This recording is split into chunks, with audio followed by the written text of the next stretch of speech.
Yo, it's your boy Uncle Pre with another episode of the Unfiltered Podcast. This week, I managed to get my guy in. It's been a while. I've been trying to get him into the studio. Managed to get something penciled in. Neilen is here. He's come to inspire you all with a bit of his entrepreneurial journey, but it's not necessarily been the easiest of journeys to get here. So, my man, thank you for coming through. Introduce yourself to the audience. Thank you for having me, Paresh. Yeah, my name's Neilen. I'm in e-commerce. Yeah. I haven't been in e-commerce forever. I've been in e-commerce maybe 6 or 7 years now. And yeah, it's definitely not been an easy journey. I've had to battle against mental health issues to get here. But yeah, I find the weirdest thing of all is that mental health issues have helped me to get here of all.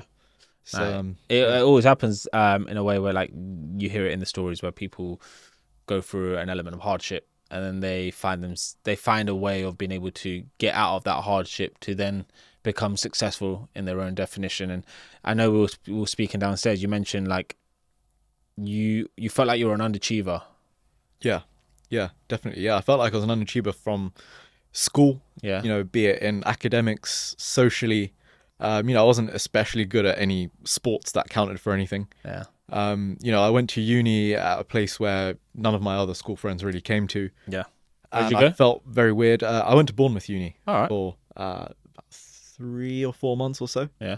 Before dropping out, actually. And my mental health issues were there from long before uni and long after uni, actually. Yeah. So go on, give us a bit more into your mental health challenges that you felt like you went through.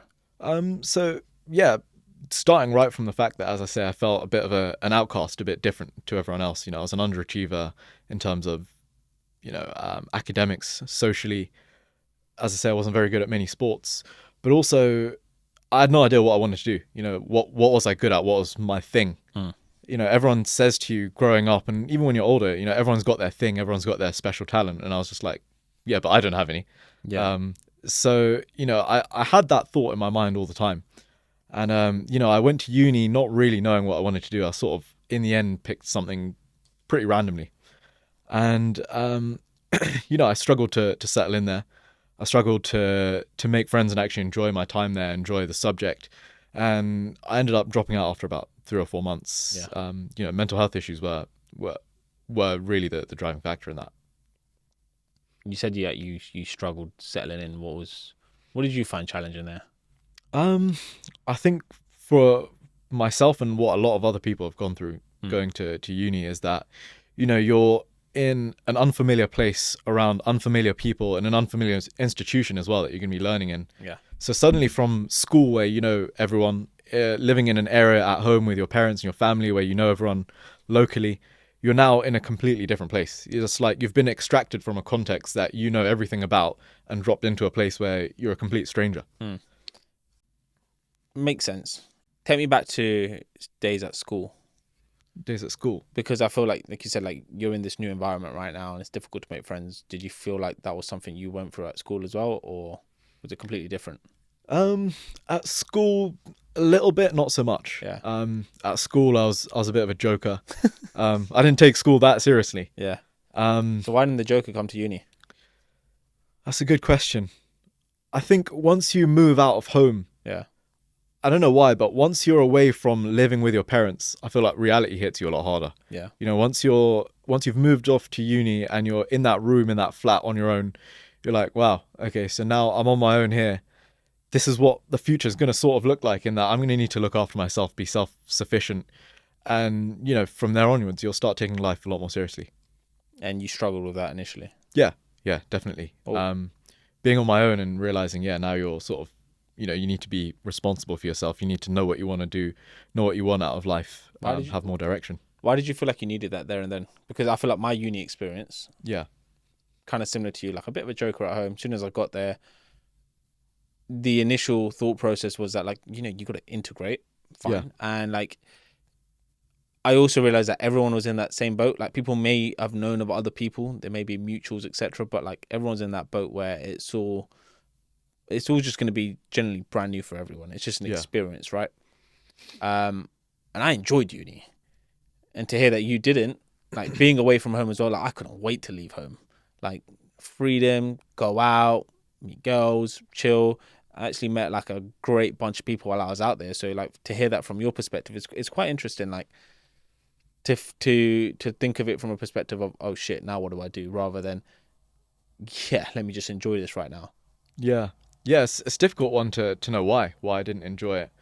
I think, to be honest, if your mental health is reasonable, you're likely to enjoy an experience like uni. To be honest, I mean, looking back now, if I were to have an experience like uni, it would be amazing. Yeah. But if your mental health in and of itself is shaky to begin with and you don't have that foundation, then, you know, something as unsettling as uni can be something that shakes you quite a lot. No, so like you to double down on that then. So you've gone from being this joker at home, literally going into uni right now. So you would say that you had those challenges whilst you were being this joker. Yeah. So were you saying this joker was a cover up in regards to everything you're going through personally? Somewhat. The Joker came around kind of like, I don't know if you've watched in Fresh Prince of Bel-Air. Yeah. Till right at the end, and Will's kind of like, well, what have I been doing my whole life? I've just been joking around and screwing around. And, you know, I was kind of that guy in that, you know, joking around was my mask for having nothing else to do or no other idea or no other direction. Yeah. I think at the time. So that's interesting. That tells me there's if this was going to be like a coaching session, there'd be so much to unpack here, but we're not gonna go down that route. But okay, all right, cool. So you said you to me it sounds like someone who was just having fun, running with it, and then got himself put into a very uncomfortable scenario and gave it a go, but didn't know what to then subsequently do on the back end of that. Like, yeah, I'm gonna call it a day. Yeah. Did you miss home? I definitely missed home. Yeah, I missed home, and I think weirdly enough, one part of the element of it that I only realised till a lot later was in uni, especially in Bournemouth and in the area that I was living in, I was like the only brown guy. I was just gonna say that, and it made me feel like an alien. I did feel like an alien. I was just gonna ask you that because it's like I had someone come through onto the podcast. I think it was at some point last year, and she was mentioning that the school that she went to, I think it's. I don't want to butcher it, but it's outside of the M25, I think. And she was just saying to me that like she was the only brown person there, and like she used to get teased a lot. Some of the jokes they used to make was like not nice at all, right? Yeah. And so I can appreciate from your perspective. Like I went Aston, brown people central, you know. Asians. If you didn't come from London, you came from Leicester, or you're either in Birmingham. Like it was very, very easy to like join societies and just make friends. Me personally, I felt that anyway. I can't say that for everyone that went Aston, but generally like Birmingham was a very, very nice spot. Yeah. So I can appreciate from your perspective, it's like mixing in with a crowd now you probably weren't familiar with, and what the jokes that possibly used to work weren't working anymore. And it was fair. No, that makes sense. So all right, you finished uni early, you came back. Talk me through like some of the things you were doing after you finished uni. Like I know we're gonna get into like say 2015, but give me a little bit more in between. So yeah, after uni, of course, I dropped out just after Christmas actually of it would have been 2014, so early 2014 I would have dropped out. And you know, immediately after there's like this panic that sets in, like, okay, so what are you actually going to do now? Because I was sitting with a wonderful combination of a debt but no degree. So I tried a few different things. I tried personal training. I was a personal trainer for about a year, 6 months, somewhere along those lines. You got your qualification and everything? Yeah, I got the qualification and everything. I was a proper gym rat at the time. I was really into gym.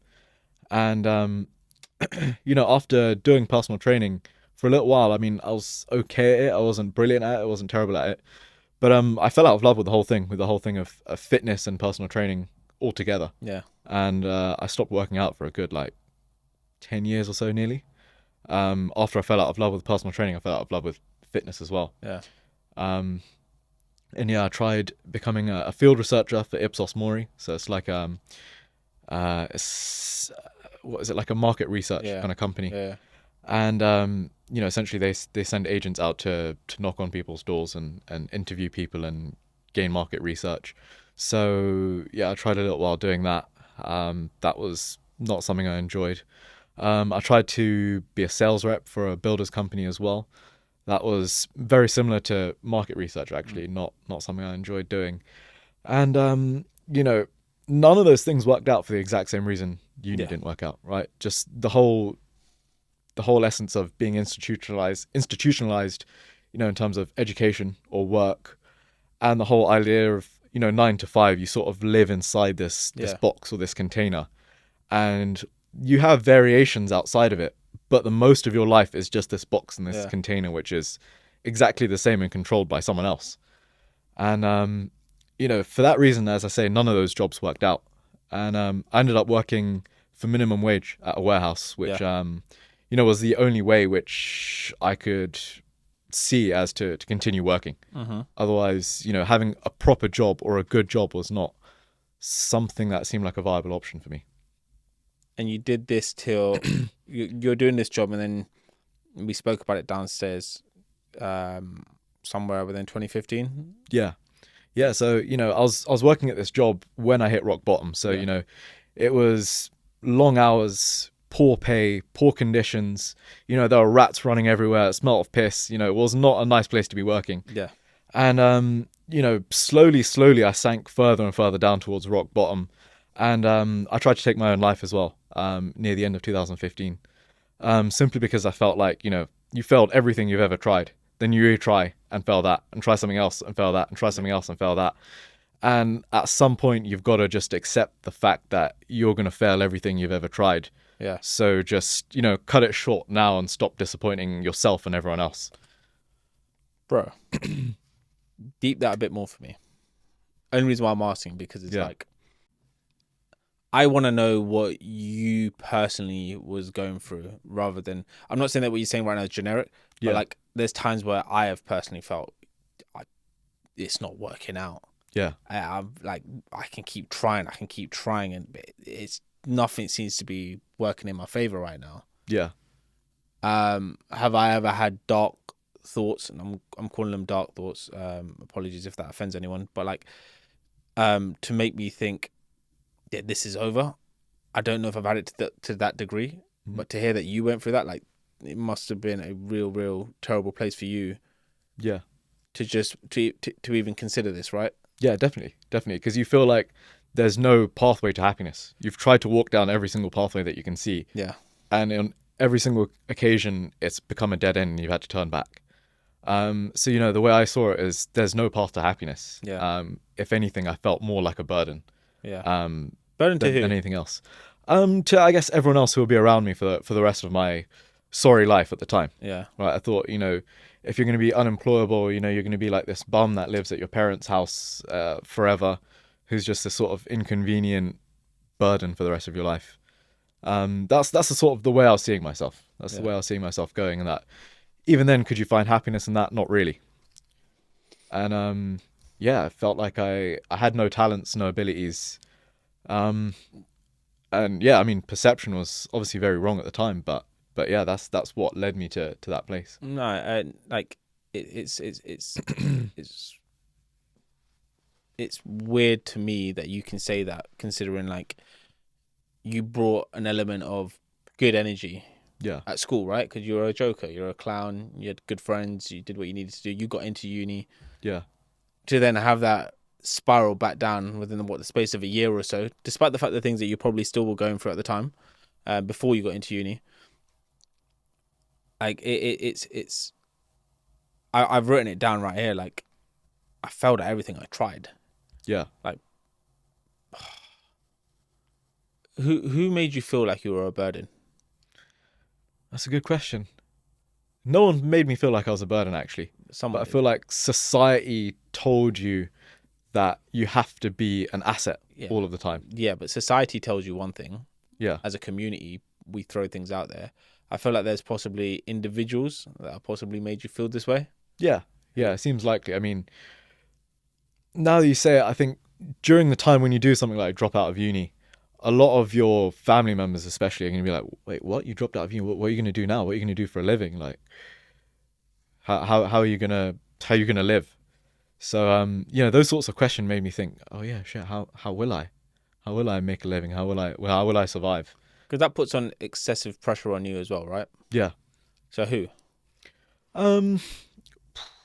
I'd say mainly relatives. I'd say Close relatives. close relatives. Yeah, close relatives.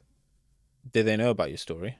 Yeah, of course. Everyone knows about the story. At the time, they were only asking questions Yeah. as well. I don't think anyone means No, badly when they it's say all these it's things. all unintentional. Yeah, I mean, But it's crazy to hear about what certain comments people can make and what that can do, or in this case didn't do, but close to doing in regards to your situation, right? That's of course. and I never like throwing shade or blame. Like I name drop my dad on here so often on this podcast, Yeah. right? And my dad's a lovely guy. It's just a case of my upbringing has been great, but there have been times where like maybe you kind of fucked up on this front, and it's a learning opportunity for me. For whenever I have kids, don't do some of the things that my dad possibly did in terms of comments. Yeah. Because it can have a long lasting effect and you won't realize it till 20, 30 years later until you do the work on it. And it's like me going through that journey, our relationship has completely blossomed and changed in a different light right now. But for that to happen, I had to get myself in a position where I was comfortable enough to say, this shit ain't going to run anymore. I need to let you know that like what you said did X, Y, and Z to me mentally. And now I'm in this boat right now where sometimes it doesn't feel good. Sometimes it doesn't feel easy. And like, the comments now on the back end of that are apologies. Sorry, mate. Didn't mean to say like that. I'm so proud of you. And it's like, that just changes everything. Yeah. But imagine not having that for so long. You constantly always feel you need to live up to this potential. You've got to live up to their expectations, right? And so I can appreciate from your perspective, like if that was going around, which it pretty much does for a lot of people, it can be a burden and it can like play with your head. So I hear you, and sorry you had to go through this. And like you said, you attempted suicide in 2015, the back end of 2015. 2015, yeah. And this was all coming from generally losing that happiness, right? Yeah, generally losing happiness and feeling like I'd failed at everything that I tried and I'm going to continue to fail forever. Yeah. That was the main driving factor of it. And did anyone know you were feeling this low at the time? I think a few people did, but I also, weirdly enough, I think a lot of people sometimes see a suicide attempt sometimes can be a cry for help. Yeah. But in my situation, it genuinely wasn't a cry for help. It was a real attempt. So the way to make a real attempt most likely be successful is to tell no one else. Yeah. Because then no one else can take preventative actions to protect you. Yeah. So I was genuinely trying to wipe myself out. So I didn't tell anyone. I made sure that it was kept quiet so that I could plan and prepare it properly without someone else interrupting it. Yeah. That's that. And what was the turning point for you in the moment where you thought, nah, I'm not going to go through with this? So I did actually try and I just failed, simply put. So, over about a month, 6 weeks, I'd gone to the doctors to get some prescription sleeping pills with the plan to stockpile them all.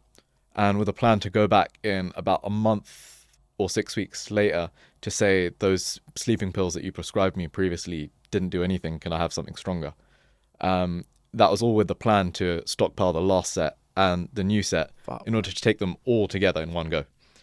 And I'd actually written suicide letters, and there was a general suicide letter, so one to each member of my family, but also one general suicide letter addressing every doctor that I'd seen, saying I've deliberately lied to and misled these doctors in order to get this medicine to do this, because the last thing I wanted to do as well was to, be getting medical professionals or doctors in trouble for my actions as well. Yeah. Because that would be almost like a reverse of what I'm trying to do. Yeah.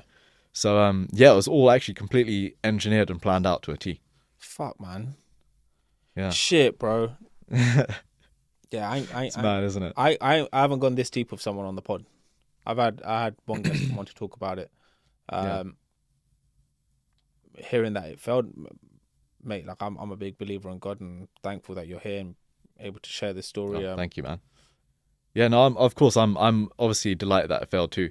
And I felt like that was the universe's way of saying you're not done yet. Yeah. Because at the time after, when I attempted it, I essentially went into what felt like a really, really deep sleep, Yeah. but a sleep that just gets deeper and deeper and deeper until you're basically almost feels like it's very difficult to explain it, but it almost feels like you've left consciousness and you're moving out of consciousness into a black hole.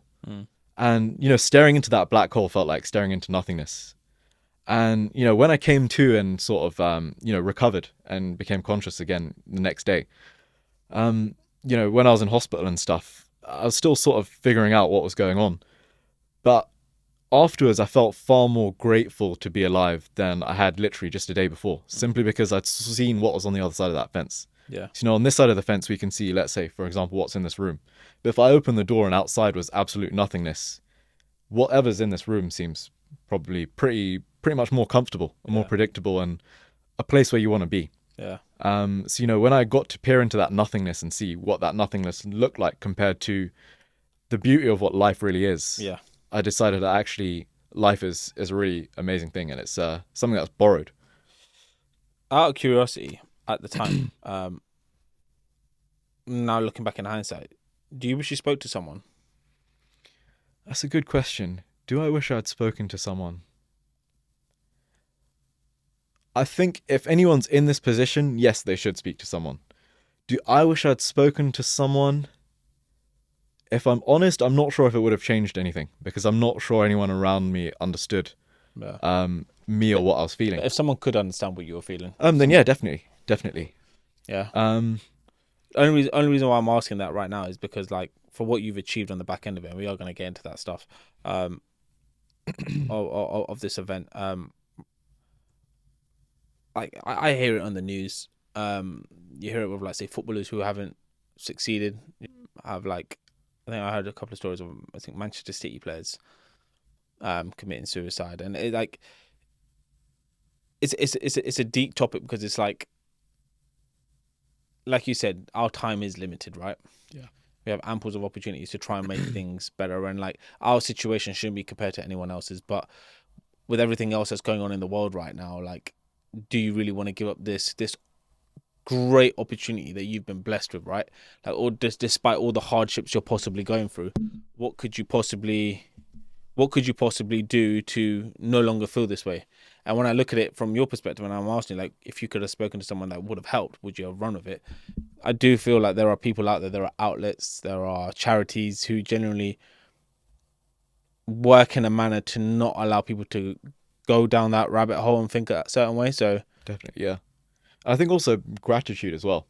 Realizing where you are and who you are. For example, of all of the matter in the universe, you happen to be matter that's alive, right? Yeah. Most of the universe is dead. You happen to be a very small percentage of matter that's alive. More than being alive, you happen to be on planet Earth. Yeah. More than being on planet Earth, you happen to be a human, which is, the most privileged of all living organisms. Yeah. So now, not only are you a human, but you're also a human living in the West, in a city. Again, the most privileged of all humans. And, you probably have a roof over your head and food to eat. So now you're even more privileged compared to everyone else. So once you start actually recognizing how blessed you really are, you start realizing, actually, if I can't be happy, then no one could be. And then you realize, actually, that me not being happy comes from inside me, not from outside. That's what I was saying. Like, if like you realized it there and then that speaking to someone could have possibly have helped. Maybe it could have helped you with your actions to possibly go speak to these people who you felt were putting on a burden on you. Yeah. Could have made a bit more of a difference. That's why I kind of like when I try and push out the content I push out, it's for those who are possibly going through deep challenges from all walks of life, from relationships to careers to whatever. And it's a case of, like, communication is so key. Yeah. And sometimes we're so scared to do it, or we're terrible at it because we don't know how to get the message across. We can't articulate what we're really going through internally. Yeah. And that creates a monumental challenge moving forward, because then you act out, you bug out, or you keep yourself so locked up because you just feel like no one will ever understand you. Yeah. And there are outlets out there of people who can. Yeah. Like, if we take your business as an example. Yeah. I could personally be struggling with the imposter syndrome right now, that I'm never going to make it as an entrepreneur. I'm never going to be as great as I'd like to be. And there's someone like you right now, completely different. You're not a therapist or a coach to some degree. You're not a mentor, or you're someone who's trial and tested a method. You've made it work, and all of a sudden right now, you're going to be an outlet that's going to help me by guiding me down a route that worked for you. Yeah. There are so many guides out there. It's just a case of like being able to find that guide and being able to speak up that you might need a little bit of help and assistance. And I feel like we're in this world right now where, albeit we're getting slowly more closer to that place where people are asking for help, there's still a lot of shit, I can't say this. I have to keep it quiet. I have to keep it hush. I want to find a way of powering through. And all that does is, in my personal opinion, is take you down those negative dark routes, which don't serve you anything and don't serve your loved ones and the people who care for you anything either, because we're all in the unknown. Yeah, definitely. Definitely. Everything we do along the way, we're just making it all up along the way. You know, society's told you need to, you know, go to school, then get these grades, and then go to uni, then get this job, and then use that job to save a deposit, then use that deposit to buy a house, to pay the mortgage. Then, you know, somewhere along the background of that, you know, find someone to get married, start having kids.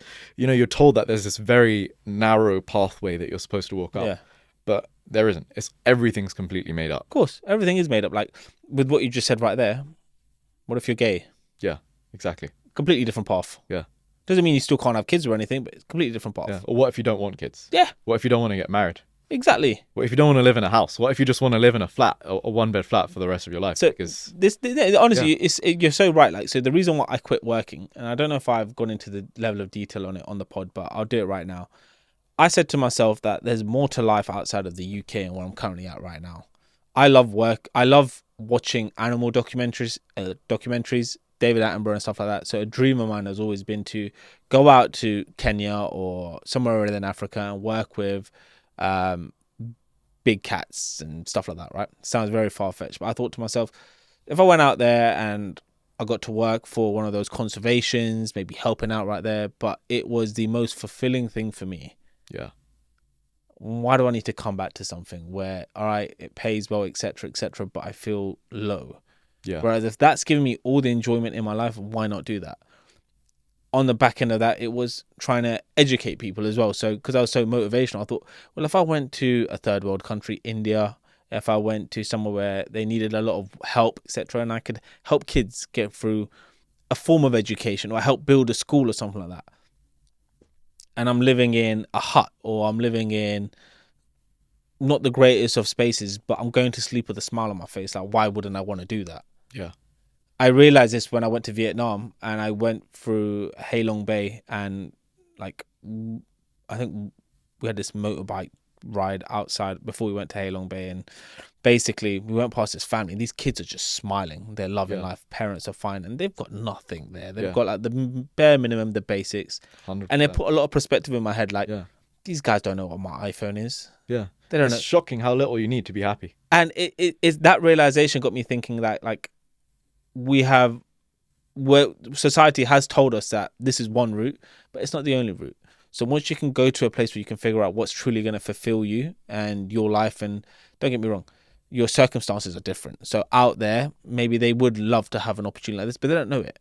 Yeah. They don't know anything about podcast studios or the way it works. They possibly may be a couple of steps back in regards to how technology is evolving, but they're fine. Yeah. I remember in a Top Gear episode where they said in Ha Long Bay in Vietnam, people are born on the water, live on the water, and die on the water. They don't ever touch land. Don't know anything else.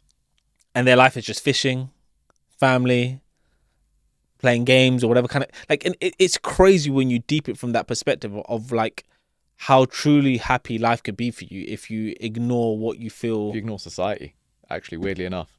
Because society actually has told you exactly as I was saying, that thin path is the only way to happiness. Yeah. Society's told you there's only a set number of ways to be happy. Yeah.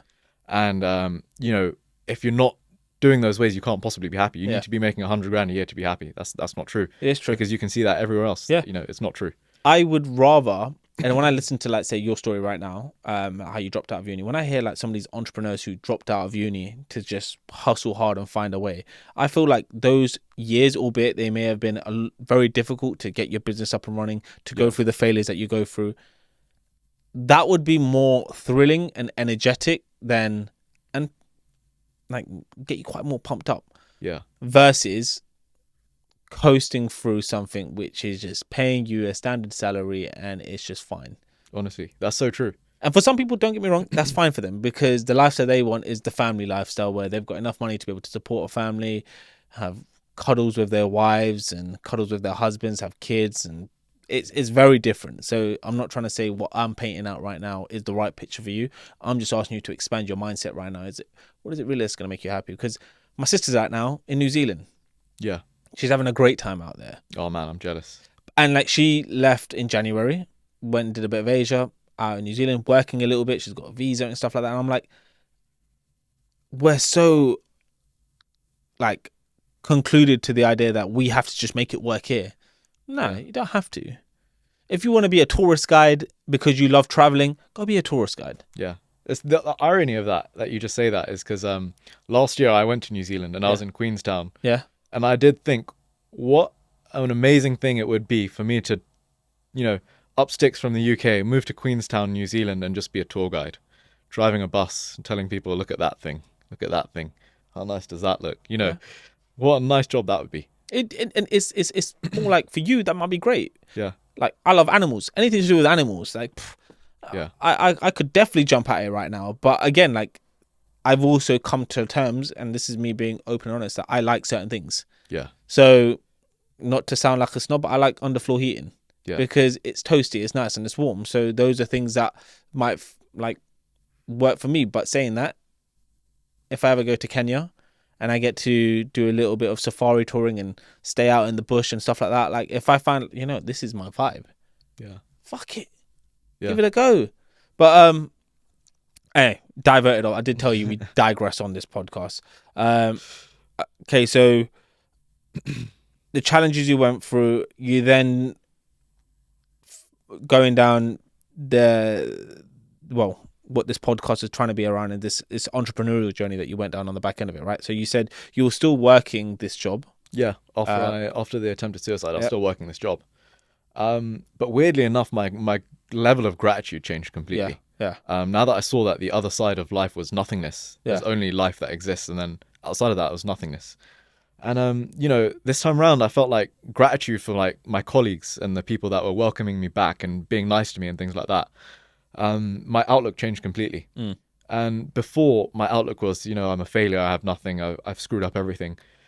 And I thought, it sounds really harsh, but that's the harsh reality of a lot of people as well who are struggling with mental health issues, is that, look, I don't like my situation. I don't enjoy my situation. I don't want to be in it.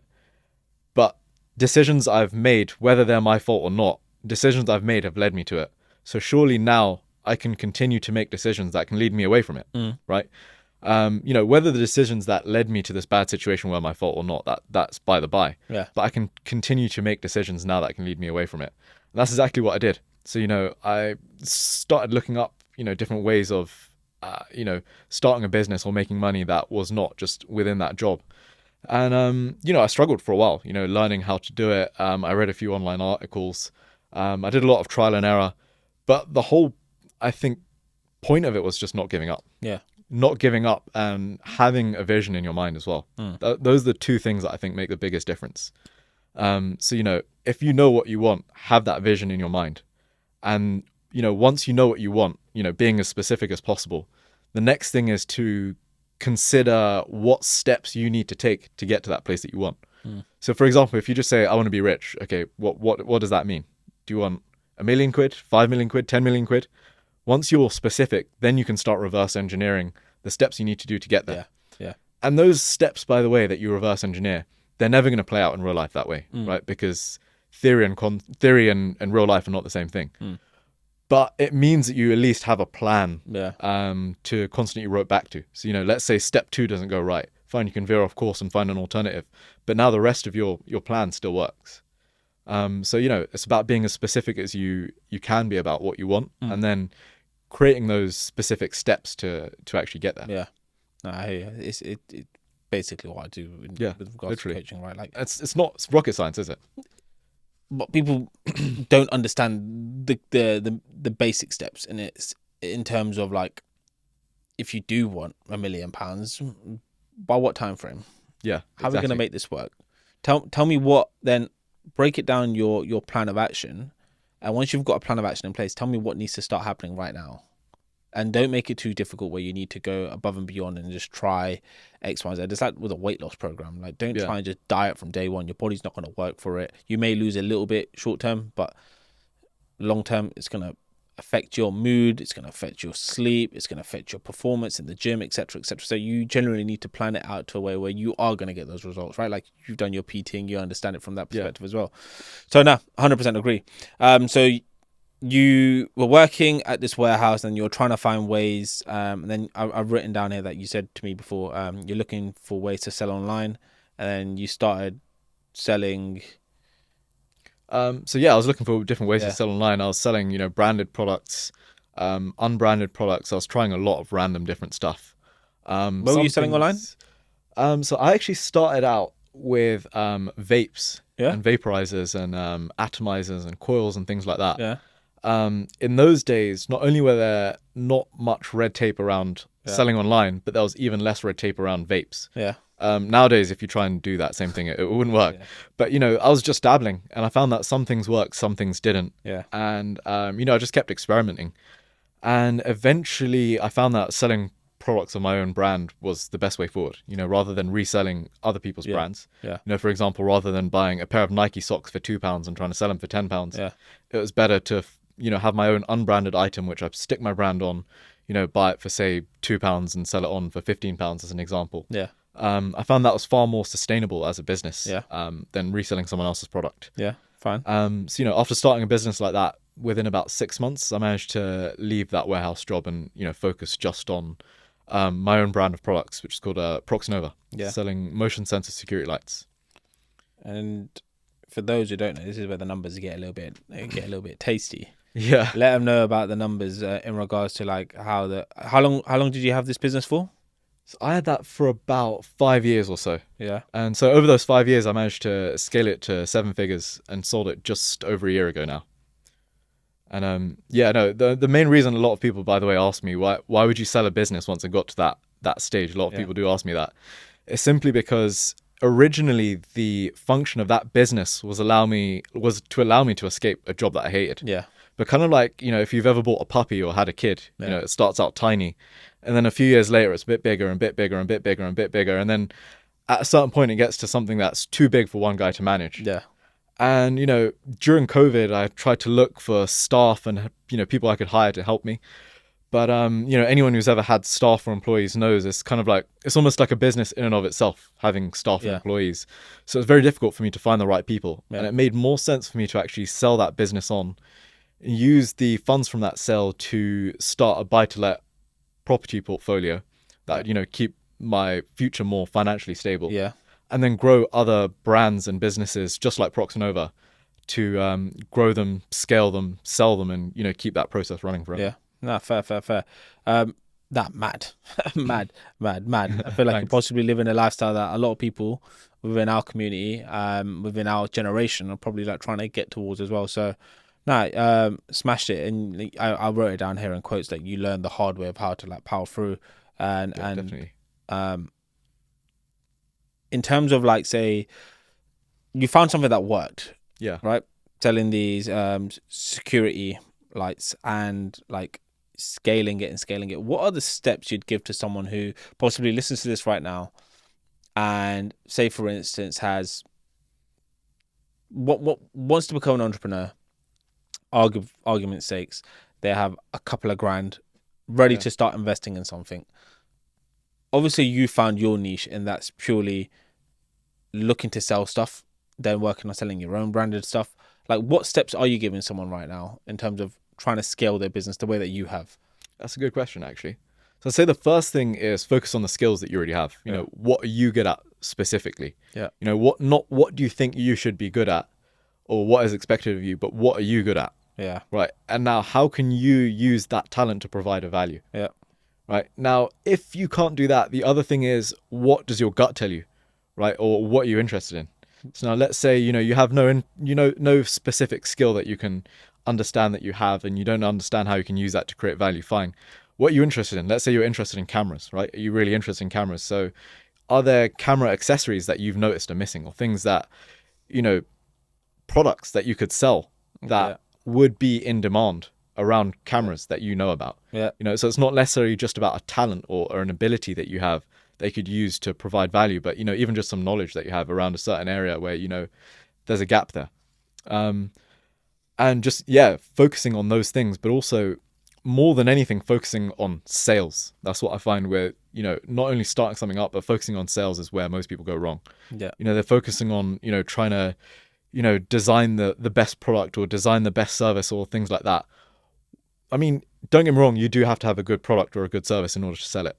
That's absolutely true. But what I find most new entrepreneurs don't do is they don't focus enough on sales and revenue, because that's going to create the business, the sales and revenue. So focus on how you're going to sell the product and how you're going to generate revenue. Yeah. And then you can focus on improving it and making it more profitable, making it more efficient. Sorry to cut you up there. What are they focusing on, these entrepreneurs? They're not focusing on the sales and revenue. What I find most entrepreneurs are focused on are nitty-gritty details which don't make a difference. I find so many people, they get caught up in procrastination. Yeah. You're getting caught up in looking at a tiny detail which isn't going to affect the overall picture, but you're delayed worrying about this rather than this, which I think is the biggest issue. That's funny, because as soon as you just said that right there, it's like with me when I edit these podcasts. If I find anything ever so minor, I'm like, I've got to change that. Nah, I've got to make it look a bit better. Yeah, all of that. And I'm like, after you just said that right now, I'm just thinking, bro, it's 5 seconds of an hour episode. Like, who's going to really pay attention to this? Yeah. It's not that deep. Don't stress. It's fine. Exactly. But in my head, I'm just thinking, I need to look a certain way. Like, even when I do like my captions for my reels and TikToks, same thing. Like, bro, like, people may look at it and they may not notice it. It's just because you notice it doesn't mean it's fine. You can make mistakes. It's not cool. saying those things don't matter, right? Yeah. There are some things that matter, some things that don't. But not everything's going to matter, and you got to decide what matters and what. Oh no, but I may delay putting stuff out there just purely because I'm thinking, I got to make it work, got to look perfect. Fair enough. Just run it. Yeah, that's the other thing. Yeah, not being a perfectionist. Just launching things, letting things go, and then keeping improving it on the way.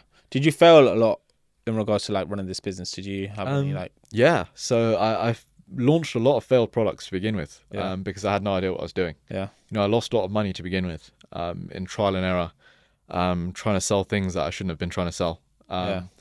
Like what? Diving in head first. So one mad mistake that I made was iPhone charging cables. Yeah. So most people who are looking to sell something online are thinking, what am I going to sell? What am I going to sell? I'm going to sell what everyone else is buying. That's the logic that most new sellers use. I'm going to sell what everyone else is buying. So I thought, loads of people have iPhones, so I'm going to sell iPhone charging cables. Genius. How could you go wrong with that, right?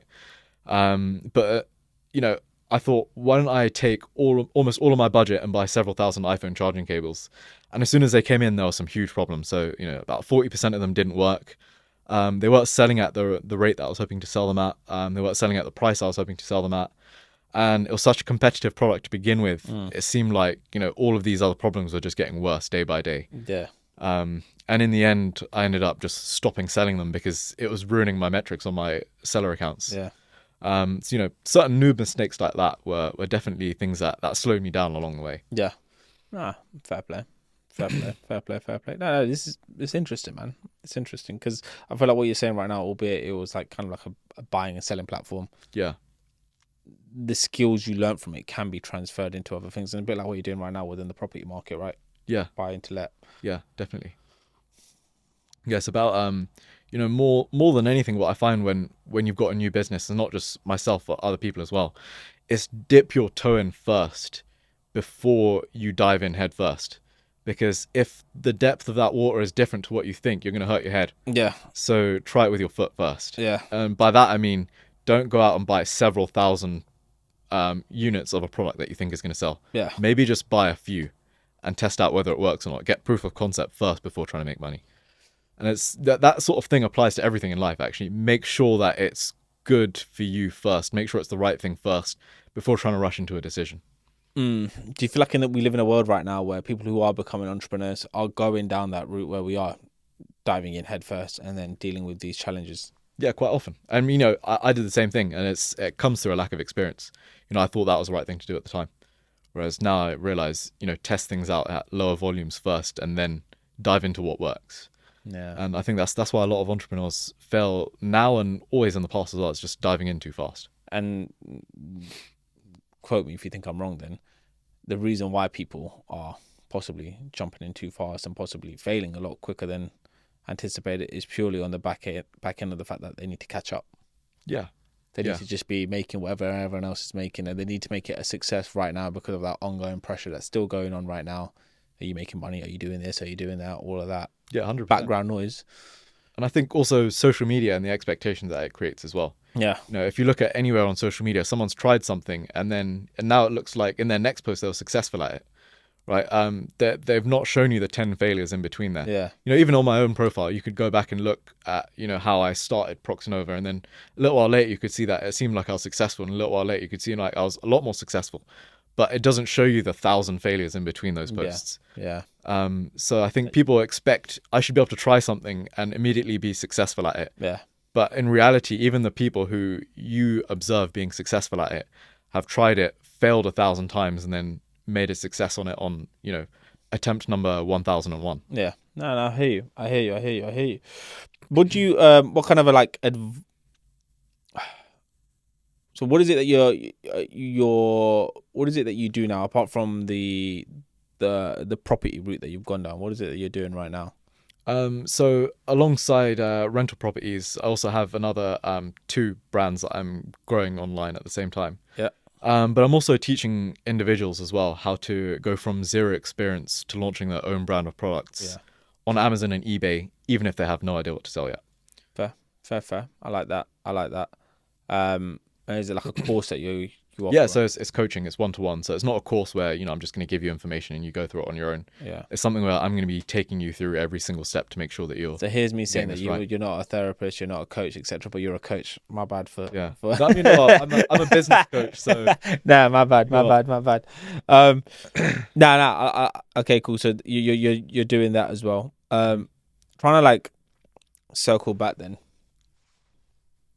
With regards to, let's say, the dark chapters of your story so far, which brought you down to a very, very scary, quiet, lonely place. Yeah. Be honest with me. Have you ever like experienced those kind of feelings still on the back end of like whilst building that business with Proxinova? Sort of, but never to the same depth. Because having already been there once and, you know, sort of seeing the other side of life and, you know, let's say we live in this box, peering outside the box and seeing that nothingness has never meant I want to peer outside that box again. Yeah. You know, I never want to leave the box because this box of life is all that you've got and it's very, very temporary. Yeah. And it's constantly shrinking around you. Yeah. So I've never actually felt that way again. I've definitely, of course, I felt, you know, bad. I felt terrible times. But I think the best way of describing it is understanding it's a bit like the weather or the seasons, right? Some days you'll feel like everything that you touch turns to shit. Everything's going wrong. You know, everything's a disaster. But there'll be other days, you know, the sunnier days where everything you touch turns to gold and, you know, everything you try goes right and something unexpectedly good happens. So, you know, there'll be days where that, you know, you'll have terrible times, but there'll be days where you have amazing times. So just, you know, ride those waves. That's interesting, bro. I like that because it's like I feel the lesson that you learned and with the gratitude that came on the back end of it, you're in a position right now where it's like you're never going to allow yourself to get there because you know there's always something else that could unfold from a tricky situation. Yeah. And I feel like that doesn't get programmed in enough. Like this podcast episode normally always goes down like dating and relationships. We'll stay away from it. But we look at it like, say, personally in terms of like your career and stuff. Yeah.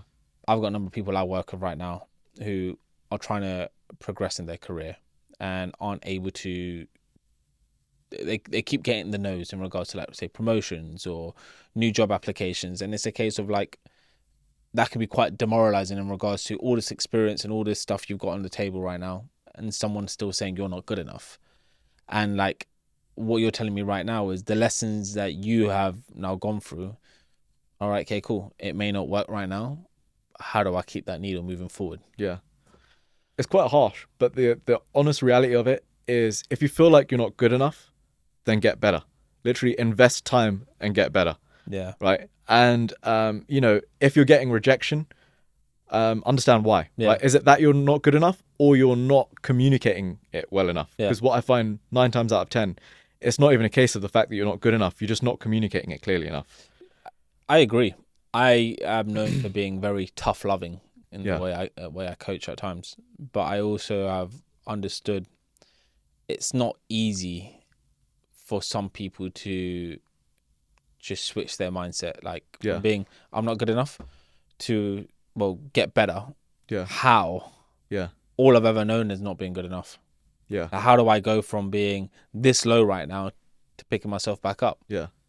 So the weird thing is, 18 months ago, I'd say I had 0 people skills. Yeah. Whereas now, people always compliment me on my people skills. Yeah. And the point is that the way I've picked it up, doing something that was totally uncomfortable and unnatural to me, is to just practice it so much and so often at such a high intensity that it would be unreasonable for you to not be good at it. That is the way to get good at anything. Even if you're terrible at it, do it so many goddamn times that you cannot be terrible at it. I think that's coming from an angle where it's more like it's something feasible that can be done, i.e. let's say a skill set at work. Yeah.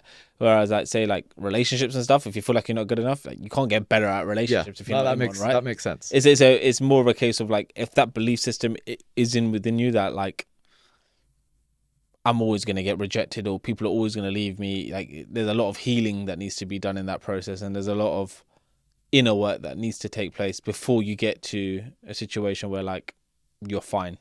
So the thing about relationships and how that makes things a lot less predictable, I totally agree with that, because what I found in business and in life in general is that the biggest variable in anything is people. Yeah. Right? People are always the biggest variable in anything.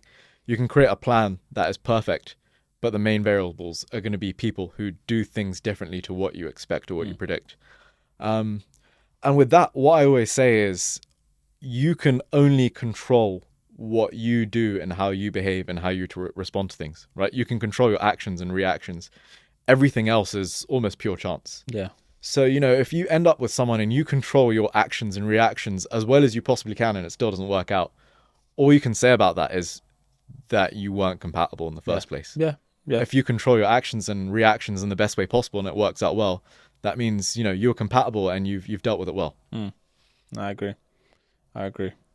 No, but I've written so much stuff and I never write stuff on a pod episode. So, like, honestly, I feel like it's almost a bit like sitting in traffic relationships. Yeah. In that, you've got a direction and a destination you're going in and you're going to drive your car there. There's going to be traffic along the way. You're going to have to stop. It's going to ebb and flow, definitely.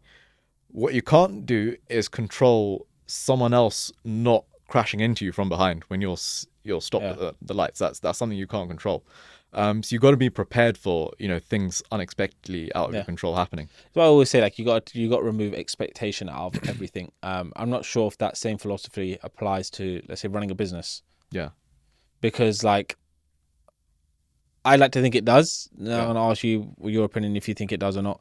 But like if I was to like deep it from a perspective, like in life, like we don't know what's going to happen tomorrow in regards to, let's say, your relationship. You don't know what's going to happen in regards to your single journey. Someone may turn up and they could be the woman or man of your dreams, and all of a sudden the day after that, like they could be gone, or someone may cheat on you and you don't know it deep, like they've been feeling a certain way for a period of time, whatever, like you just don't know. So you remove those expectations where you can. Do you remove expectations when it comes to running a business as well? Definitely, yeah. I mean, weirdly enough, I remove the expectations of being happy and comfortable. It's always going to be uncomfortable and weird running a business, especially a new one. And I remove expectations of fast success. Even within coaching, that was my second or third business that I started. But it took me quite a few months before I made my first sale. Yeah. And then after that, every sale became more and more frequent constantly. It's the same thing. Yeah, no, it's that process, because it's like, for me, I look at it in terms of in all walks of life, and let's keep it business related. One week you may be putting out let's say if you're a content creator and you're trying to create business that way, you're putting out all of this content, you get 1 customer. Next week you put out the same amount of content, you get 5 customers. Yeah, great. The week after that you put even more content out, you get no customers. Yeah, things happen, and whether it's algorithm related or if you just believe and trust in the process. But the week after that, by doing nothing, you can get more customers. Yeah. It's just like sometimes it finds its own way. You have to keep pushing yourself to obviously get to a stage, but never have the expectation that I'm going to do this right now and it's going to lead to that, because sometimes it doesn't work out like that. Like if I go back to gym relations, I can diet for as much as I want to. Yeah. The problem is that like, and I trial and tested it this year. I was cutting as much calories, etc. and that, but like my body wasn't looking the way I thought it did look 2 years ago. Yeah. And the reason why it was because my sleep is probably messed up, or I was probably doing too much, or the foods I was taking on weren't great. My training possibly wasn't as great as it could be, despite the fact I train quite hard. And there's all of these other factors that possibly could play part into regards to what did work may not still work right now. Definitely. Don't have the expectation by just doing this one thing that is going to have a massive reaction. Yeah. You have to be prepared for the fact that like, it may not happen, but how do you still keep that needle moving forward? Yeah. And it's also about like zooming out on it as well. Yeah. It's kind of like, when you, I don't know if you use trading 2-on-2 or eToro or something like that. Sometimes if you look at the way, a stock price or an index has gone over the last week, it would just be up and down like that. But then if you zoom out over the last 3 months or 6 months or a year, there'll be a trend going upwards. Yeah. But if you zoom in too far, you'll see, there's no pattern. It's just jumping up and down. But once you zoom out, you see that actually over time it's going up. And that's the same thing with business as well. You can't be like, today's been a good day, I feel like a genius, because tomorrow if it's a bad day, you're going to feel like an idiot. Yeah. So, just know that the general trajectory is right, and just keep holding on to that. 100%. It's always about the small wins. Like, and even when a day doesn't feel like you're winning, what have you learned from that day? Yeah. That's going to make tomorrow even better, or the next week even better. And I always look at it. I think I did a video and I need to release it in regards to, like, say, the compound effect of constantly applying yourself and what effect that can have for you over a longer period of time versus what it possibly looks like at the end of the day, kind of thing. Like, you apply yourself every day, by the end of the year, you're going to be so much X times better than you were at the start of the year because you consistently kept applying yourself. Whereas if you don't, all right, okay, cool, you may have a spike, but then you're a no one after that, and then what? 100%, yeah. But bro, Neilen, this has been sick, man. Like, I would love to have deeped this conversation a bit more, but I definitely wanted to get into this entrepreneurial side of things, because I think not only are you successful in what you've done, it's been from a difficult place. So if you can, for me, keep projecting that story, bro, because thanks, man. It's a story, and I feel like a lot of people who are possibly in corporate jobs right now may want to venture out, and they may feel like they're failing right now in their current position, and you've possibly gone from rock bottom to the very top in your own eyes, or maybe you're not at the top, but you're at the next pillar, and it's like, yeah, man, you're an inspiration in your own way. So, if you can, keep sharing your story, because it is a story, bro. Man. But where can everyone reach out to you if they want to get in touch with you? And you can reach out to me on any social media platform. I'm on Instagram, Facebook, TikTok, YouTube, everything. Sweet. My username on Instagram is neilen.inc, so NEILEN.INC. Cool. And drop me a DM if ever you are considering the entrepreneurial life, and you just have questions, or just want to understand a bit more about what your journey might look like, or if you want advice on what your journey should look like for you, or how you can tackle the journey for yourself specifically. I'm always happy to help people. Love that, bro. I'm definitely going to get in contact with you, because there's ways in, I know we're speaking downstairs and I didn't want to go too much detail into it, but there's a few things that have come across my mind that I feel the next step needs to be taken, and guidance in that route could possibly help. So I'll be definitely reaching out to you. But big thank you for coming through and getting on Unfiltered today. Much appreciated, bro. And thank you very much for having me. Definitely help people, bro. So thanks again for listening. It's been your boy Uncle Pre. It's always a pleasure to be in the studio and record with my guests. I hope you have enjoyed this episode, and if you like stuff like this, please do like, comment and subscribe. It helps me take the podcast to a place where I can definitely bring in more people that are going to resonate with you, whether it's their stories, whether it's their journey, whether it's just something that they're going through right now. So definitely like, comment and subscribe if you haven't already. And much appreciated you staying in here. I love everyone that comes through, and I love all the comments and feedback that I get, so keep that coming through. It's been your boy Uncle Pre, and I'm signing out. Peace.